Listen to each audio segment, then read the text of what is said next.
शायद ब्रह्मांड का महाप्रलय हो जाए। इस तरह से बात करते हैं, लेकिन होता क्या है, ब्रह्मांड में कई महान व्यक्ति हुए हैं, लेकिन ऐसा तो नहीं कि उनके जाने के पश्चात ब्रह्मांड थम गया। ब्रह्मांड अपनी गति से चलता रहता है, फिर भी इस माया के शरीर को अपना अहंकार इतना होता है कि वो अपनी महत्ता नहीं जान पाता है और अहंकार करते करते अपने जीवन को व्यतीत कर देता है। अंत समय में उसके साथ क्या होता है, क्या कहते हैं, मरते समय में जब उसको पता चलता है तब तक क्या हो चुकी होती है। अब पछताए होत क्या जब चिड़िया चुग गई खेत, ये कहावत भी कही जाती है।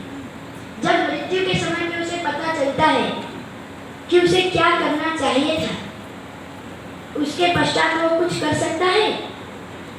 इसीलिए ये वाणी की चौपाई हमें समझा रही है कि रे जीव निमक के नाटक में तू रहा क्यों बिलमाए, कि जो ज्ञान तुझे मृत्यु के समय पे मिलने वाला है वो तुझे अभी मिल रहा है, कि तुझे परमात्मा की पहचान मिल रही है, फिर भी इस क्षण भंगुर संसार के अंदर तू क्यों अपने परमात्मा को प्राप्त करने की, उनकी पहचान करने का प्रयास नहीं कर रहा है।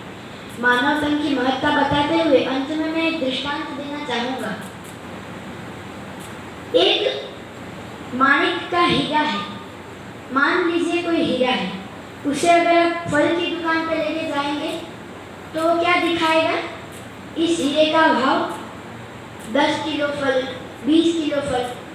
और वही अगर आप कापड़ की दुकान पे लेके जाएंगे तो वो उसका भाव कपड़े से करेगा। वही हीरे को अगर आप किसी जौहरी के पास लेकर जाए तो वो उसका भाव क्या करेगा, क्योंकि जौहरी को पता है कि उस हीरे की मूल्य क्या है। जौहरी जानता है कि वो हीरे का मूल्य क्या है। फल वाला या कपड़े वाला ये नहीं जान सकता कि वो हीरा कितना मूल्यवान है। और वही हीरा क्या है आज हमारे लिए, ये मानव शरीर है। और वाणी रूपी जौहरी हमें ये बताने का प्रयास कर रही है कि इस हीरे का मूल्य कितना है। फिर भी अगर हम इसे कपड़े या फल की दुकान अर्थात माया के अंदर ले जा रहे हैं, माया के भोग विलास के क्षण भंगुर सुख को प्राप्त करने का प्रयास इस अमूल्य शरीर से कर रहे हैं, तो इसमें किसकी भूल है ये हम स्वयं जान सकते हैं। इतना ही कहकर मैं अपनी वाणी को विराम दूंगा।